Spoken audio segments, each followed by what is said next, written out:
Hello, this is Grandmaster Ted Gambardella, and I want to ask you, what is the best martial arts style? I guess everyone wants to know, what's the best martial arts style? Because no one really wants to take the one that's the worst martial arts style, right? Wrong. 75% of the people taking martial arts are under the age of 15, and they are doing it for multiple lists of reasons, most of which certainly do not pertain to taking the best martial arts style.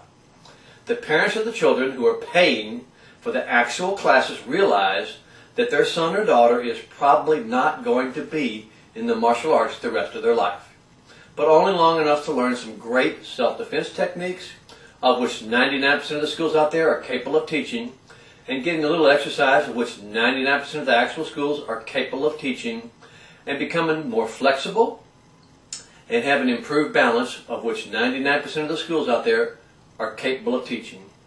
And they want to learn to protect themselves in a fight or a dangerous situation, of which 99% of the schools out there are capable of teaching.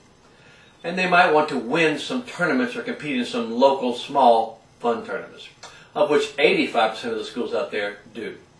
They also want their schools to be clean, safe, well run, and a positive experience for their children. So if you were to ask these parents who are paying if they were concerned about having their child only go to the best martial arts school in town, you would get a resounding no. You would get them to say they are interested in having their kid learn all the above. So let's move on to the adults that are taking martial arts, which amounts to only about 15% of most martial arts traffic or schools.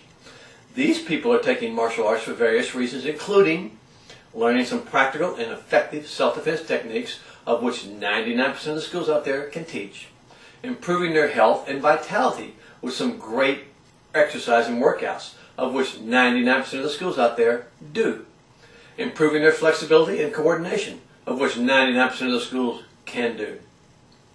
And many are interested in learning to fight in a realistic way, and some even want to compete in tournaments or MMA matches. But about 75% of the adults taking martial arts classes are not interested in actual street fights, and are not there to learn to have actual street fights or full contact classes. If you want to make sure you're going to lose your students as fast as you can, be sure to have full contact classes for everyone, every time they come.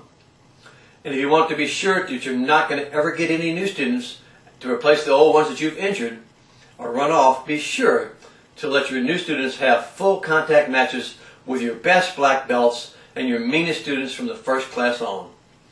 No martial arts school that is in business to train and make money beats up their students on a daily basis. This type of training used to be the norm when karate schools were first starting back in Texas in the 1960s. Grandmaster Alan Steen used to beat his students up from the first class to make sure they were tough enough and determined enough to work hard enough to become great black belts.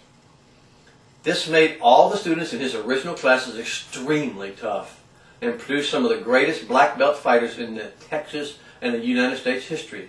People like Pat Burleson, Roy Kerman, Demetrius Urbanus, Bob Beasley, Skipper Mullins, Royce Young, Ronnie Cox, Jim Toney, Maria Eckerson, and a lot more of the legends in karate.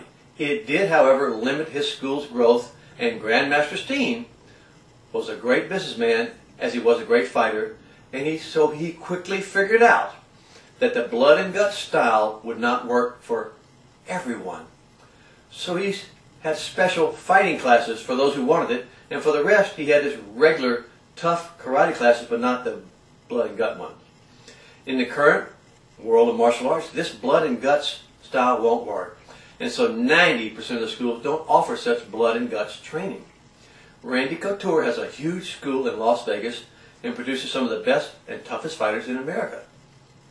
Guy Mesger has a huge school in Dallas and produces some of the best and toughest fighters in America. But both of them produce a lot more people who are just interested in learning the martial arts and getting a great workout and enjoying themselves without having to worry about getting a broken nose, or a broken arm, or bruises every time they come to class.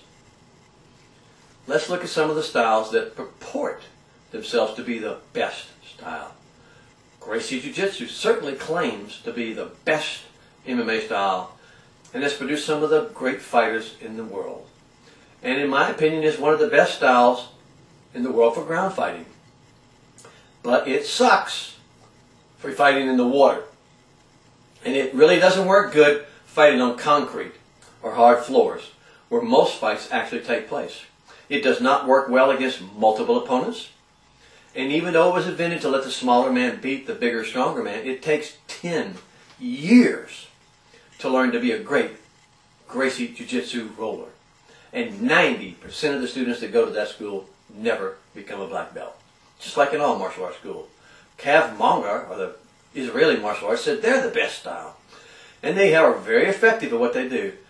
But put them in on their back, and they're not so great. Korean Taekwondo can beat you to death with their great kicks.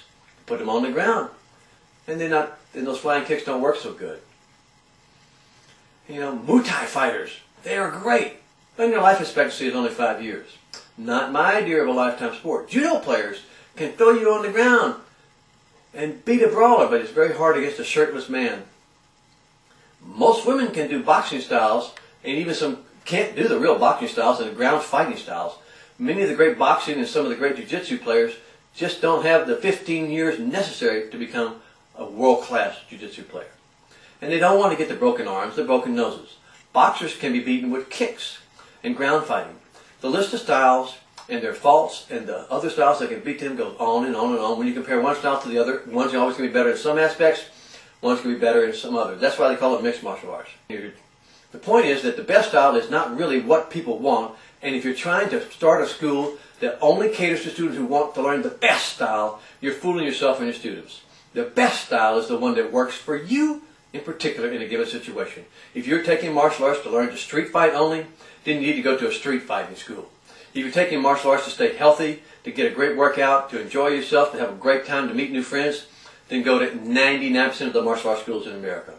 There is no best style. They all have their good points, they all have their bad points. I hope this helps you the next time you hear somebody claim that they're the best style and everybody should go there.